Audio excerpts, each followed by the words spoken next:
As a result of systemic food safety failures, 2024 became a deadly year for American consumers. Deaths from contaminated food doubled. Hospitalizations more than doubled.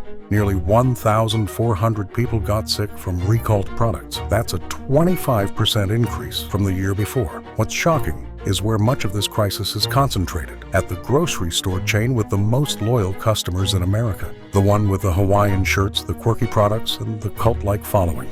I shop at Trader Joe's almost exclusively, and what I discovered about their food safety practices should terrify anyone who's ever grabbed those soup dumplings or reached for their frozen meals.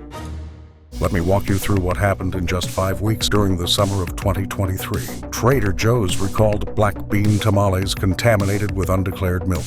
Then multigrain crackers with metal fragments. Then broccoli cheddar soup with insects. Then falafel with rocks. Then 2 different cookie varieties, also with rocks. 6 major recalls.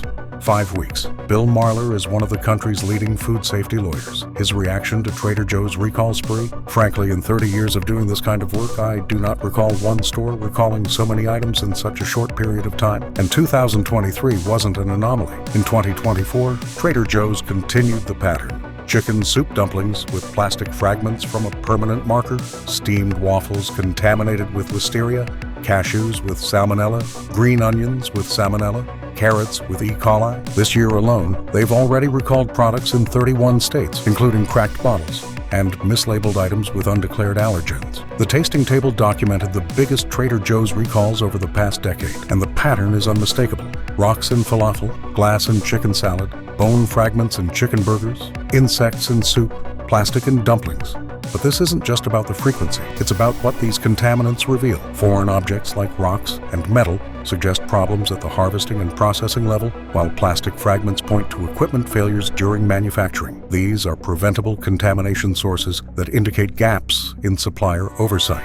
The question is why? And the answer lies in how Trader Joe's operates differently from every other major grocery chain. Most major retailers require their suppliers to meet the highest global food safety standards. Walmart, Kroger, Target, Albertsons, they all require what's called GFSI certification from their suppliers. That's the Global Food Safety Initiative, the gold standard for food safety in the industry. Trader Joe's requires GFSI certification too. But here's the key difference that Karen Landman from Vox uncovered. When you compare the types of certifications that Trader Joe's accepts from their suppliers with what Kroger requires, Trader Joe's doesn't require those certifications that are on the higher end of quality assurance. Both chains require the same basic GFSI standard, but Trader Joe's is more willing to work with smaller, unique suppliers who meet minimum requirements rather than requiring additional premium certifications. This expands their supplier base to include producers that larger chains might reject. When Vox asked Trader Joe's about this approach, their response focused on being proactive about addressing issues rather than on prevention through stricter supplier requirements. The math here is simple. Stricter food safety standards cost money. More frequent inspections, better equipment, higher quality suppliers. It all adds up.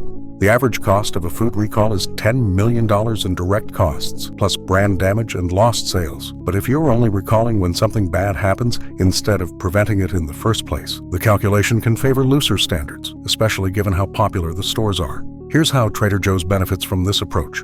They can source from smaller, more unique suppliers that larger chains won't work with. That's how they get those eclectic products you can't find anywhere else. But these smaller producers often don't have the same quality assurance processes as larger manufacturers. As Marketplace reported, Trader Joe's gets to decide what kind of standards their food suppliers have to adhere to. And if they say, well, we're willing to accept somewhat looser standards of food safety among our producers, it really expands the number of producers they can source food from. The trade-off is clear. Unique products in exchange for higher contamination risk. But Trader Joe's isn't operating in a vacuum. They're exploiting gaps in a food safety system that's fundamentally broken. Here's the regulatory reality. The FDA oversees about 80% of our food supply, but they only inspect production facilities every 3 to 5 years. Compare that to the USDA, which inspects meat and egg facilities daily. Amy Scott from Marketplace asked the obvious question, don't we care about all the foods that aren't eggs and meat? The answer, according to regulatory experts, is that the FDA simply doesn't have the mandate or resources to do more frequent inspections. This creates a system where food safety is largely reactive rather than preventive.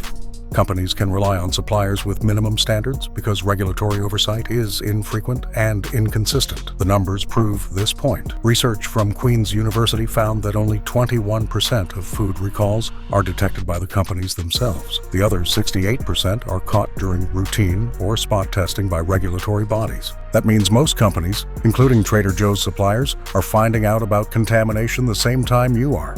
Even worse, the notification system is broken. There are only 2 required recall notifications, one from the FDA and one from the company. No requirement to directly contact grocery stores, restaurants, or consumers. And that's why people continued getting sick from Boar's Head deli meat until September, even though the recall was announced in July. When contamination happens, the delays can be deadly. The 2024 cucumber salmonella outbreak started with illnesses in March, but the recall wasn't issued until May 31st. People were still getting sick in July. The Trader Joe's recall pattern is part of a larger food safety crisis that's getting worse, not better. The Public Interest Research Group analyzed 2024 recall data and found that while the total number of recalls stayed roughly the same, the severity skyrocketed.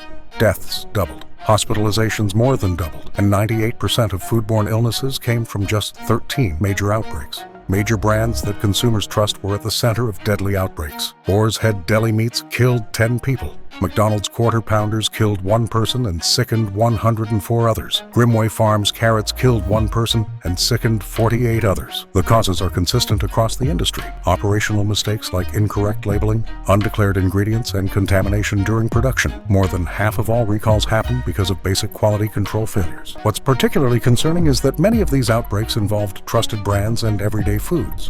The contamination problem isn't limited to sketchy manufacturers. It's hitting the products and brands people rely on every day. Food safety experts are pointing to 2 main culprits: an increasingly complex global supply chain and insufficient regulatory oversight. When your ingredients come from multiple countries and pass through multiple processors before reaching your plate, there are exponentially more opportunities for contamination. Making this crisis even worse, the current administration has systematically dismantled key food safety oversight since taking office in January 2025. In March, the Trump administration eliminated 2 critical USDA food safety advisory committees that had been providing scientific guidance for decades. The National Advisory Committee on Microbiological Criteria for Foods, established in 1988, and the National Advisory Committee on Meat and Poultry Inspection, established in 1971.